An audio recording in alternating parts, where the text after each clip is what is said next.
Describe him to me. And Muslims, look at the description of your Rasul. And for some, this would be the first time you hear what your Prophet looked like. I saw a man of striking appearance. ظاهر الوضاء أبلج الوجه, radiant face, حسن الخلق, beautifully created. لم تعبه الثجلة, his belly wasn't protruding. ولم تزر به السعلة, nor was his head disproportionate and small. وسيم قسيم, proportionate and delicate, finely made, a specimen of a creation. في عينيه دعج, in his eyes there was a contrast.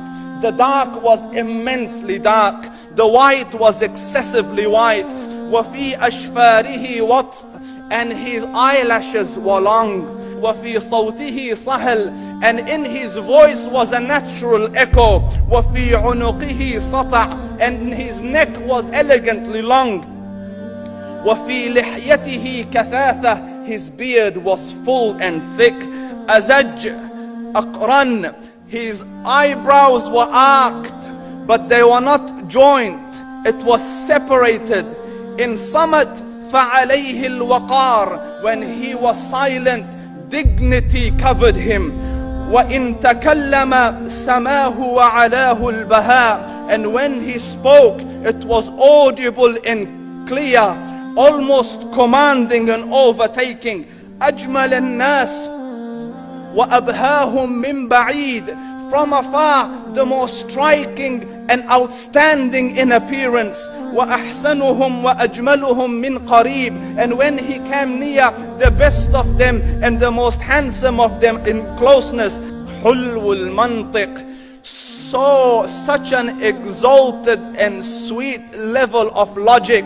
Like when he used to speak, it was so coherently logical, it was smooth and easy to understand. فصل لا نزر ولا هذر, he was to the point, not excessive nor too short. كأن منطقه خرزات نظم يتحدرن, his logic, his utterances, his words were like jewels coming out of a necklace, calculated, polished, one after the other, it would flow magically. ربعة, he was medium in height. Your eye didn't have to strain to look up at him, nor was it tedious to look down at him. He was a comfortable sight to look at. له رفقاء يحفون به, he had friends, the people that were with him, they were working around him to try to serve and protect him.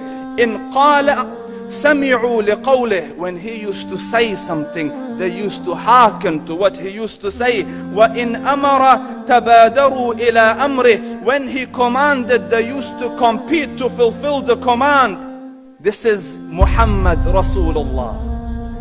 This is Muhammad Rasulullah. Anas ibn Malik says, he says, I came out one night, it was the full moon night.